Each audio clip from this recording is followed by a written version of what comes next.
Welcome back to Exotic Car Play Place, everybody. Thanks for joining in again. Today we are going to get into a really controversial discussion as to the 5 reasons older cars are better than many of the modern counterparts. Let's get into it now. Welcome back to the channel, everybody. Mark with Exotic Car Play Place. So I know there's a lot of arguments to suggest that the brand new vehicles are much better than anything older. They're faster, they're safer, they're more comfortable, and they're more fuel efficient. What's not to like about new vehicles? Well, there's actually 5 main reasons why you might like the older vehicles more so than the new vehicles.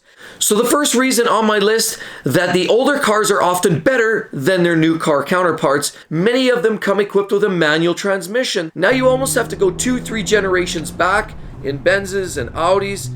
BMWs, for example, even the most sporting sedan, the 3 Series, no longer comes with a manual transmission. That's right, terminology like 3 on the tree, 4 on the floor, 5-speed, 6-speed, those are all used interchangeably to suggest a manual activated transmission via third pedal on the floor. People utilize transmissions as an expression of the driving experience. That expression is going away, and unfortunately it is a very rapidly disappearing technology. So therefore you really do have to go to the older cars, and that's why some of the older cars are much more exciting to drive. You have to go to Lamborghini Gallardo, Murcielago, Ferrari 430, Lotus, Exige, and even some of the German makes like the BMW 3 Series. You have to go 2 generations old now to get a manual transmission, as you can no longer get it in a G20. The M5 is no longer available in a manual and no longer available even in a DCT. It's strictly an automatic. You have to go 2 or 3 generations old, and that's why the older cars are better in a lot of ways, because they come equipped with a manual transmission.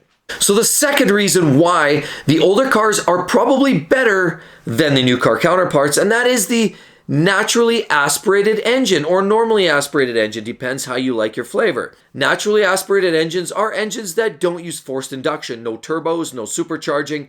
They do sound better, have a better power band, and honestly are simpler by design. Engines like the E60 M5, remember that wonderful, glorious, howling 8,300 RPM redline V10 engine that sounds like a Formula One engine when they just tinkled your spine. In cars, for example, like Ferraris that were normally aspirated in a 458 Italia, for example. How about a Lamborghini Gallardo? Or even if we talk about an E90 M3 versus now the new generation M3s, which have a turbocharged 6-cylinder, which are great and impressive, but they don't have the character that the normally aspirated V8 engine had before it, or even more so in the E46 M3 that had a normally aspirated straight 6, which is even more electrifying. The normally aspirated engines created sounds that were just mesmerizing. They were phenomenal. There was no simulated noises, and they just really gave you the full sensation. They were, in fact, a true driver's engine. So the third reason why many of the older cars are better than most of the new car counterparts is maintenance and simplicity of servicing. A lot of the older cars, you yourself as a do-it-yourselfer could maintain. You could fix it yourself. You could troubleshoot it. A lot of the technology was either a hybrid, had some electronics where you could do some diagnostics and some troubleshooting. A lot of it was still old generational equipment and hardware that was easy to replace, easy to troubleshoot. And it was a very basic do-it-yourself design in a lot of older vehicles. Now, most vehicles today utilize a common brain that all the sensors, inputs and outputs come in and out of that common brain. And the computers within these cars now are extremely powerful, so much so that unless you have that $15,000 piece of diagnostic equipment, you stand no chance of troubleshooting the problems with your car. And another point to the maintenance and servicing aspect of the older cars being superior is they don't have all the snaps and clips and buttons and those plastic little clips that you have to push in, and they're like a one-use function. The newer vehicles all use those, and once you pop them free, they'll never go in, or they go in partially and they'll keep coming out, and now you have squeaks and rattles, so you virtually have to replace every single clip that you release. Now, a lot of the older vehicles have a combination of that, but a lot of them, if you go far enough back, use more of a conventional piece of hardware. For example, screws. A simple screw, it works.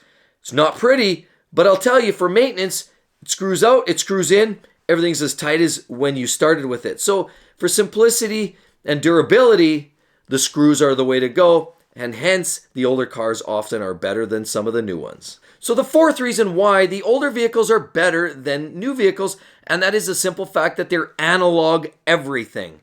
And when I say that, I don't just mean the analog gauges like analog speedometer and tachometer, although those are positive attributes as well. It is really more down to the other components. For example, new vehicles now all have drive-by-wire, for example, electric steering, electric brakes. They even have simulated engine noises that come through the stereo system.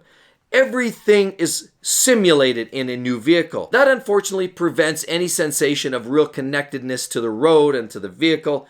And that's where the older vehicles reign supreme. Good old hydraulic brakes, hydraulic steering, maybe with assist. You get the feel in the steering wheel. You can get sensations that transmit from the front wheels up through the steering wheel because of hydraulics, or it's physically mechanically connected. Brakes are only power assisted at the very most. You've got a clutch. You hear engine noise because in fact most of them are naturally aspirated, and you get the proper engine sound. And every part of that older vehicle provided you with a piece of that sensory perception and truly did contribute to the driving experience, which now sadly in many vehicles are really lost. So the fifth reason why the older vehicles are in fact better than the new vehicle counterpart is their simplicity of design and technology. Modern day vehicles are so complex with their digital displays that can burn out, the driver interface which can also show its age generation upon generation, for example the iDrive in the BMWs or the MMI system in the Audis. The older vehicles do away with all of that. And where the older vehicles reign supreme is they have analog gauges, easy to read, no maintenance. Some of them don't even have iDrive systems, or if they do, they're better integrated with the dash and there's less of a look of being dated. And quite frankly, the most important part of this lower technology in the older vehicles is the simplicity that creates additional reliability and durability. You start adding turbochargers, you create heat. You start adding technology like electronics, you create potential for failures.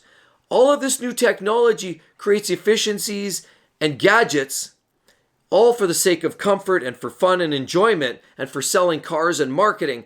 However, it really does remove that component of reliability. Older vehicles, 9 times out of 10, are far more reliable than their current counterpart because there is just simply less going on, far less to break, less strain on the drivetrains, and really, in fact, a lot of it was actually over-engineered. Engineers are smarter today than they were 25 years ago. And as a result, modern cars are working within a much, much tighter tolerance, which creates far less margin for error.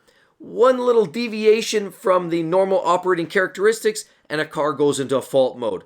The old days, the car could be burning oil and dripping antifreeze, not running at its optimal, sometimes even missing a cylinder, and you may not even get an engine code. The car keeps on trucking. Not optimal, but the reality is the reliability went away with the modern day vehicles. And sadly, the owner and the buyer gets to pay the bill for the repairs. So I know you guys enjoyed the video. Definitely if you want to see some of the worst new automotive car trends, check this video. If you want to see part 2 to that and want to see some more horrible automotive new car trends, click here. Hope to see you guys on the next one. Can't wait. See you soon. Bye-bye.